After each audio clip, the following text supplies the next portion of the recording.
So at this time, I have the pleasure of introducing Jane Thomason.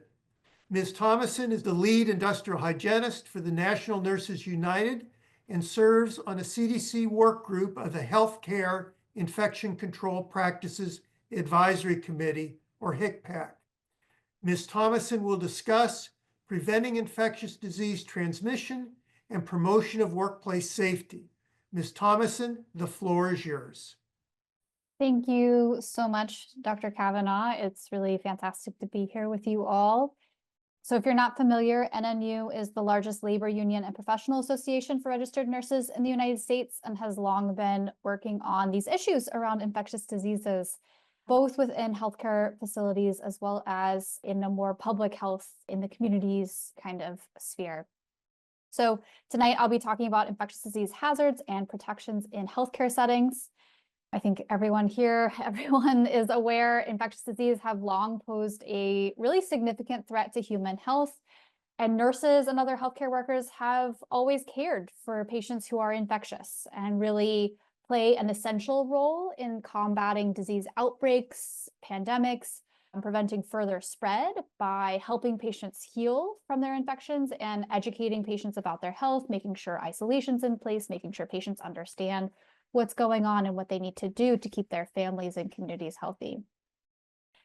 And I think a really important piece of that is that doing their jobs as nurses does not mean that they have to risk their own health and safety.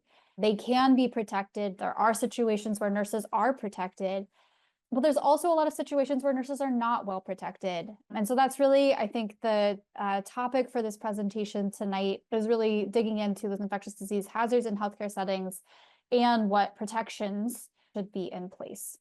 So just a little bit of data to start off the conversation. Infectious diseases are very much on the rise. This is just a selection of some surveillance data for some major pathogens.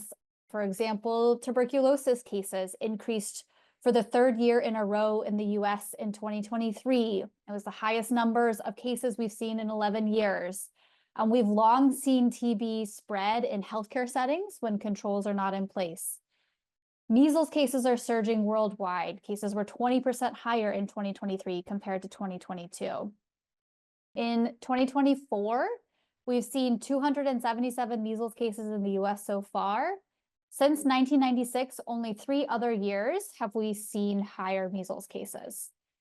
And a lot of the time when we see a new measles case arise in the United States, we often see a huge number of exposures and contacts in healthcare settings that have to be followed up. Sometimes we see onward transmission in those situations. Meningococcal disease, a rare disease, but can have really serious illness and consequences with infection.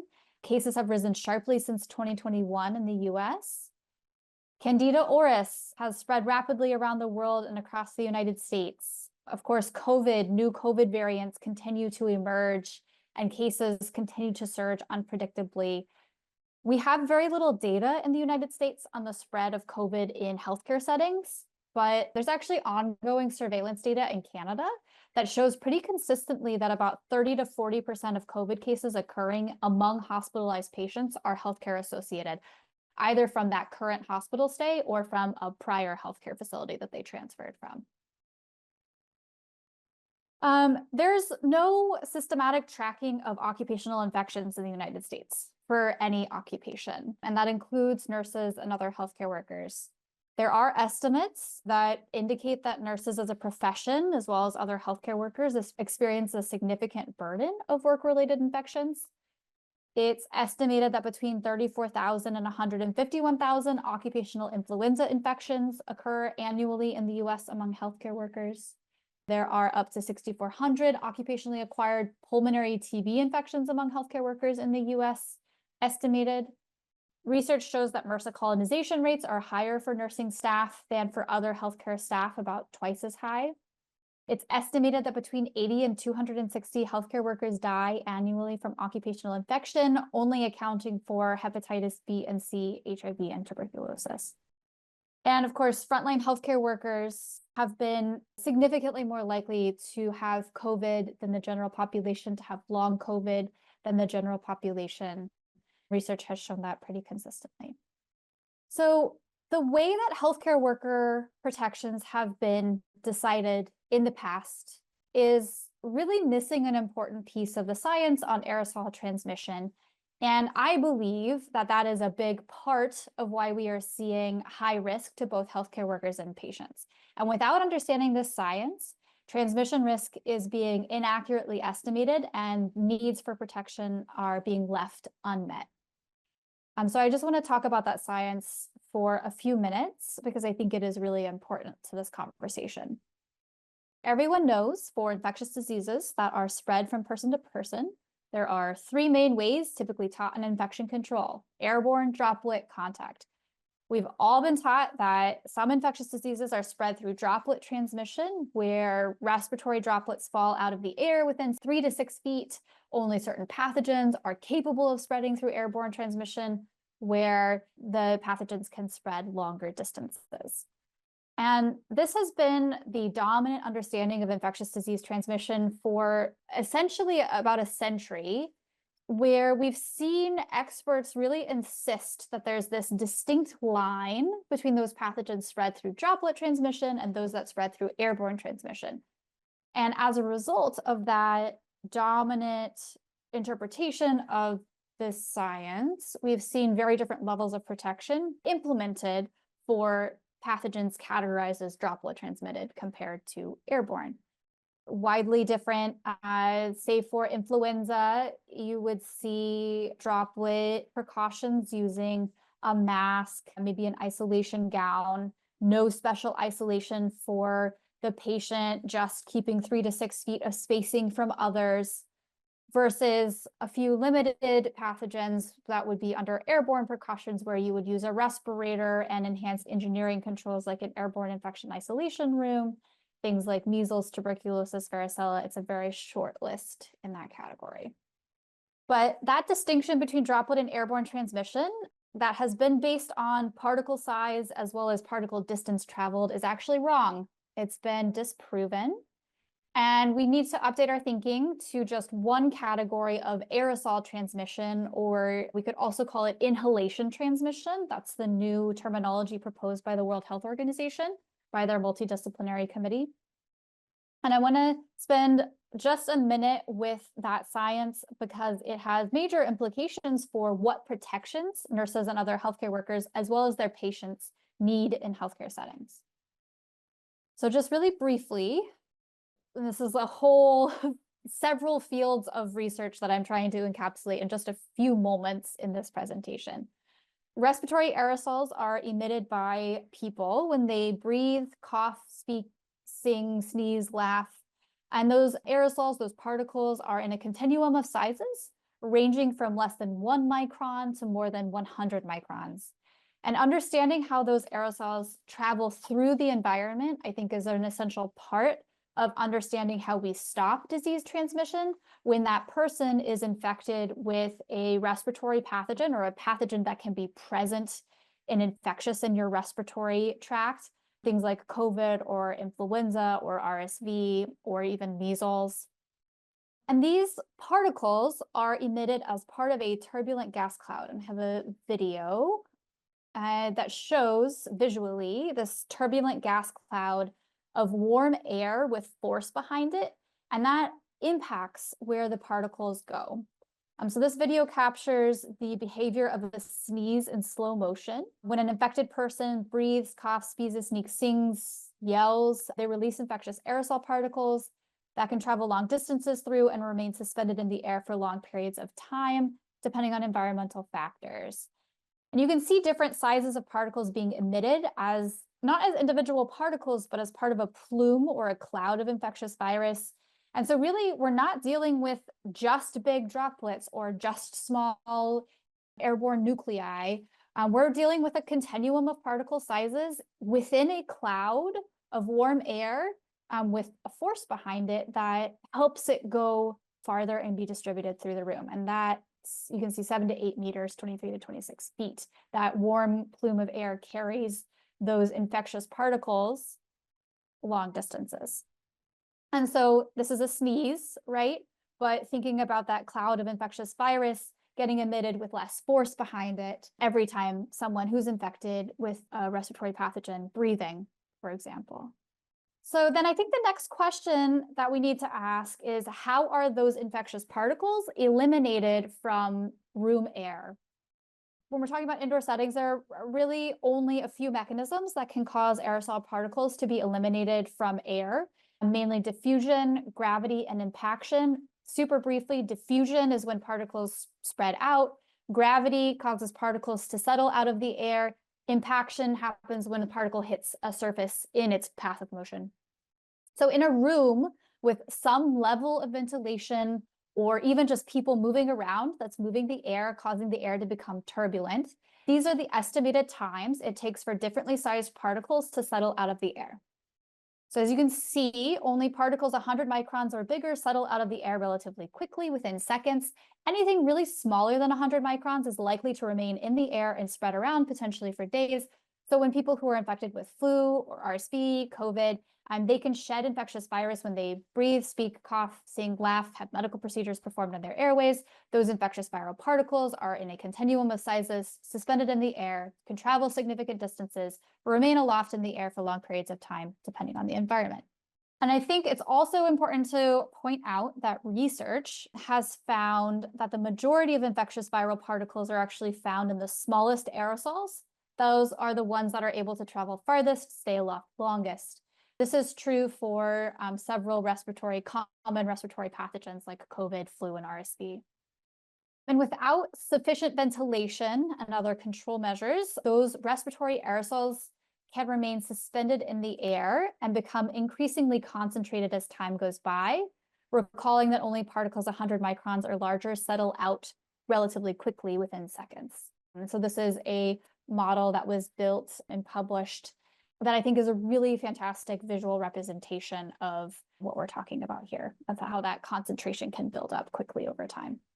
I think it's also important to recognize that infectious particles can be generated in the air through multiple mechanisms. So we're talking about respiratory emissions here, but not just talking about respiratory emissions.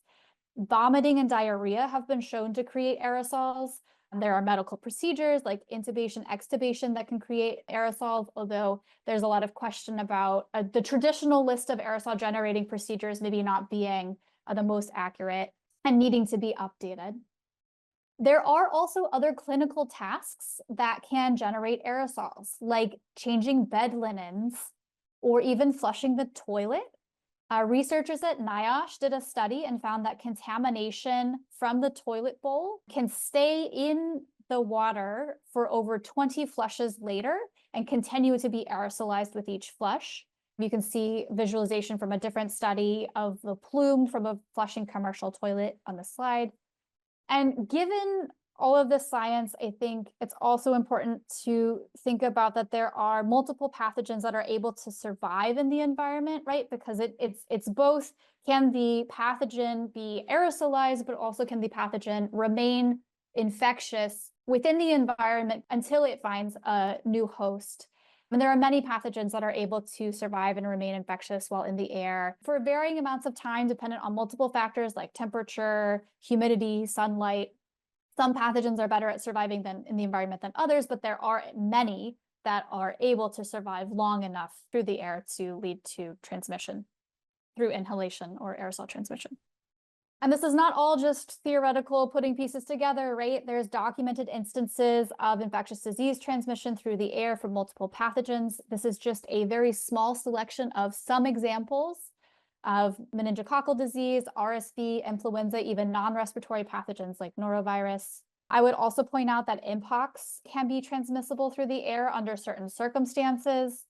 There are multiple modes of mpox transmission that have been documented, including through sexual contact, but it's also important to recognize the data that shows that patients infected with mpox can shed virus in aerosolized particles while breathing, speaking, coughing, sneezing, and that high viral loads of mpox have been detected in the air in poorly ventilated indoor settings like nightclubs and hospitals. And there are research teams that have found viable virus in those air samples, including some collected during bedding changes. So given the new cases arising in the United States, I think it's important to remember that that is also a risk with many viruses that we wouldn't necessarily otherwise think of. And I think the science on aerosol transmission, I think, is really key. Nurses with NNU have spent a lot of time calling for healthcare employers and government agencies to really follow the science, because it is such a big part of what protections healthcare workers and patients need. But it's also a part of making sure that the public's health is also protected. I think it's a really key foundational part of NNU's framework on these issues, that understanding that when healthcare workers are not fully protected, that means that patients are at a higher risk of infection. And that has negative outcomes for that patient. That means that patient's life and their health are at risk. But it also means that their community's health is at risk. We know that when there's more transmission within healthcare facilities, that then leads to more transmission outside the healthcare setting. And it's a cycle. We've seen this really clearly with COVID, as well as other pathogens over the years. And even given all of this, we are still seeing healthcare employers continue to neglect infectious disease protections. So these are results from a survey that NNU is currently conducting of nurses across the United States about infection prevention practices in their facilities. So these are preliminary results. The survey is still open. These are results from almost 500 nurses working in 41 states and the District of Columbia. I think these preliminary results are very clear in showing that healthcare facility infectious disease protections are inadequate and jeopardizing healthcare worker and patient health and safety. So right off the bat, I think this first statistic really underlines that. A majority of nurses report that they have sustained at least one infection from work. That includes things from the common cold to influenza to COVID to MRSA and more. And we know that there are a number of protections that are important for both healthcare workers and patients, and we're seeing pretty much across the board inconsistent or lacking or insufficient implementation. So for example, when it comes to patient screening, which we know is important, more than half of nurses report that patients are inconsistently or never screened for respiratory infectious diseases at the point of entry to their healthcare facility. We see about half of nurses reporting that their facility always isolates patients who have or may have a respiratory infectious disease, only half. And there's a lack of preparedness. Yet again, when it comes to novel avian influenza, which Kevin talked about at the very beginning of the meeting, only 20% of nurses report that their employer has provided information about the novel avian influenza virus, how to recognize, screen, and respond to possible cases. We also ask questions about ventilation, and we are seeing a significant lack of healthcare employer attention to ventilation. You can see the results on the slide. Less than half of nurses report that airborne infection isolation rooms or negative pressure rooms are used at their facilities to isolate infectious patients. And then the percent of nurses reporting these other ventilation measures, like higher ventilation rates than required, higher filtration rates than required, converting spaces to negative pressure, portable HEPA filters, they're all very, very low, 15% or less than 10% for several of them. There's actually a large proportion of nurses, over 30%, who are not sure what their employer has in place in terms of ventilation, which I think is an issue. The input from nurses, having nurses be part of creating these plans and selecting these prevention measures, is a really key piece. When it comes to PPE, which we know is a really important piece here, there are some big concerns. For 3 major aerosol transmissible diseases where respirators are necessary, we're seeing really inadequate use reported by nurses. So nurses are reporting on what their facility's policy is, what their practices are in terms of what PPE is used.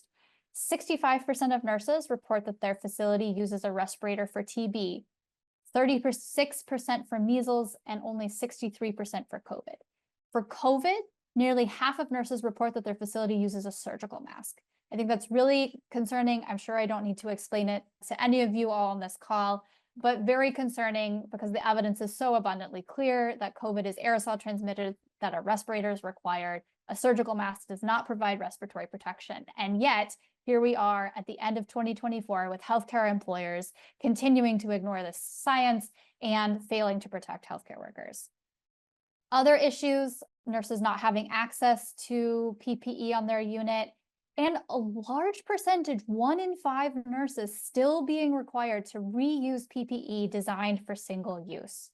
I'm going to let that sink in, that this is a practice that has been shown to leave healthcare workers unprotected. It is a practice that should not be in place at all anywhere.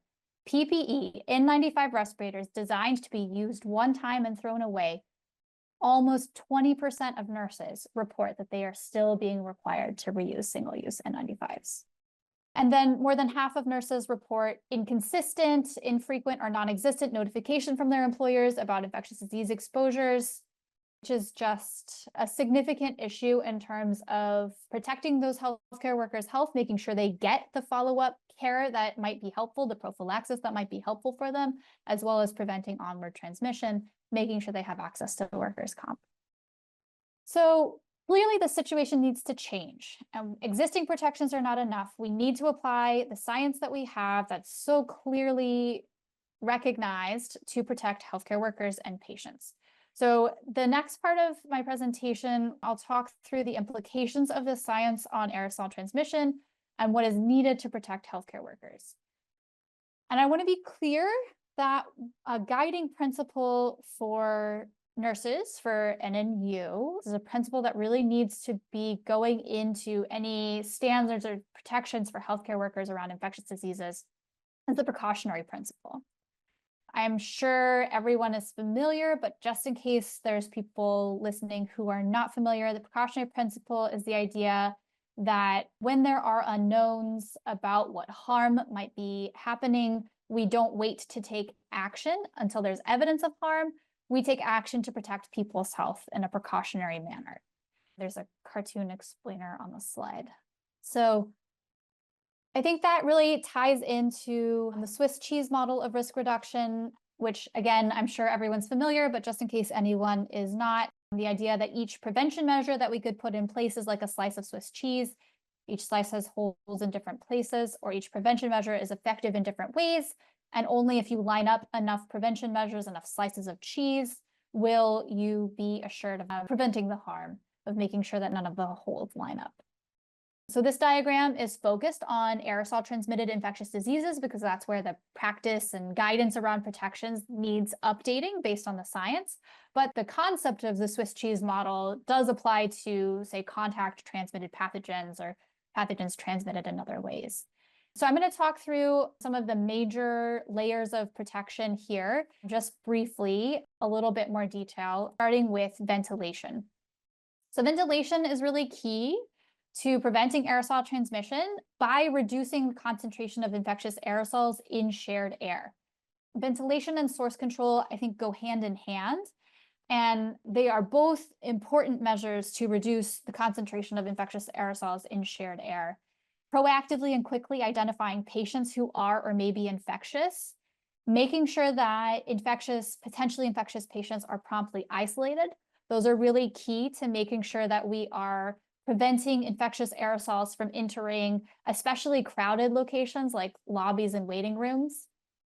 Using airborne infection isolation rooms, other ventilation and enhancements like portable HEPA filter units where patients are isolated to make sure that the concentration of infectious aerosols is reduced in those spaces for the healthcare staff and other individuals who are entering those spaces where patients are being isolated. Masks can provide additional source control, especially prior to screening and isolation, and also enhancing ventilation and air cleaning, especially in densely populated areas like waiting areas and break rooms, can also be a key measure for reducing the concentration of infectious aerosols in shared air. And just to call out that AIIRs have a really important place. This is airborne infection isolation rooms, have a really important place. These are built environments with specialized ventilation systems that operate at negative pressure to surrounding areas and prevent the flow of infectious air into hallways. Exhausted air is sent either outside or if it's recirculated through a HEPA filter. That being said, the supply of AIIRs is generally limited. Most units will only have one. Some units have none in a hospital setting. And of course, non-acute care areas like outpatient clinics or nursing homes have no airborne infection isolation rooms. There are a lot of facilities that successfully converted additional spaces to negative pressure isolation with enhanced filtration through the use of portable HEPA filtration and other engineering controls early in the COVID pandemic. NIOSH has extensive resources on their website to aid healthcare facilities in implementation. I think that's another important piece of what could be happening and should be happening in healthcare facilities. When it comes to PPE, of course, for healthcare workers who are interacting with infectious or potentially infectious patients, PPE is really key to make sure that we are interrupting the transmission pathway, protecting healthcare workers from exposure, particularly where other control measures are not sufficient to prevent exposure. PPE includes a wide range of types of equipment: gloves, gowns, coveralls, eye protection masks, respirators. What you use needs to match the exposure route that could be happening in the interaction, contact, or through the air. And I think when we're thinking about the application of aerosol transmission science to protections in healthcare settings, respirators are really key for protecting healthcare workers from infectious aerosols. I think this is one of the big shifts that needs to happen based on the science: increased use of respirators in healthcare settings.